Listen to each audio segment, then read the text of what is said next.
जिल्हा परिषदेचे माजी उपाध्यक्ष आणि देशाचे उपपंतप्रधान यशवंतराव चव्हाण यांच्या विचारांचे पाईक त्यांच्या नावाने स्थापना केलेल्या प्रतिष्ठानचे संस्थापक रामनाथ वाघ यांची 5वी पुण्यतिथी दिनांक 1 जानेवारी रोजी आहे। त्यानिमित्त त्यांच्या बुरुडगाव रोडवरील रायगड निवासस्थानी प्रतिमा पूजन झाले।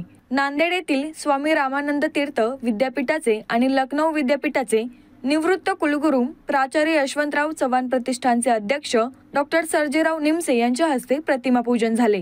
यावेळी यशवंतराव चव्हाण प्रतिष्ठानचे उपाध्यक्ष, अहमदनगर जिल्हा विद्याप्रसारक समाज संस्थेचे सहसचिव, काँग्रेस पक्षाचे जिल्हाध्यक्ष जयंत वाघ, अहमदनगर जिल्हा मराठा विद्याप्रसारक समाज संस्थेचे विश्वस्त मुकेश मुळे, न्यू लॉ कॉलेजचे प्राचार्य तांबे, प्राध्यापक पोपटराव काळे, प्राध्यापक LB Mhaske, new arts commerce and science महाविद्यालयाचे उपप्राचार्य डॉक्टर अरुण गांगडे, डॉक्टर धनंजय वाघ, डॉक्टर सागर वाघ, संगीता वाघ, डॉक्टर सुमा वाघ, डॉक्टर मृणाल वाघ, डॉक्टर कृतिका वाघ आदी उपस्थित होते।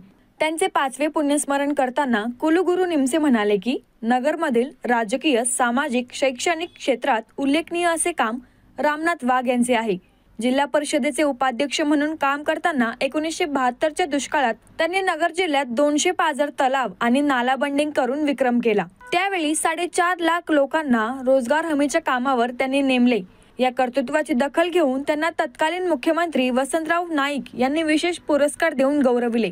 गोरगरीब घटकाला न्याय देण्यासाठी, त्यांचे प्रश्न सोडवण्यासाठी जिल्हा परिषद आणि अहमदनगर जिल्हा मराठा विद्याप्रसारक समाज संस्थेच्या माध्यमातून त्यांनी भरीव असे काम केले। अनेकांचे संसार उभे केले। वांबोरी येथे मोठा निधी दिला। विकास कामात हातभार देऊन विविध संस्था उभ्या केल्या। वांबोरी उपसा सिंचन योजना कार्यान्वित करून त्यांनी 10,000 हेक्टर क्षेत्र ओलिताखाली आणले। वाघ परिवार त्यांचेच सामाजिक कार्य पुढे नेत आहे। यशवंतराव चव्हाण प्रतिष्ठानच्या माध्यमातून चव्हाण आणि वाघ यांचे विचार आणि कार्य पुढे नेण्याचे प्रयत्न आपण करत आहोत, असं कुलगुरू निमसे यांनी म्हटलं आहे।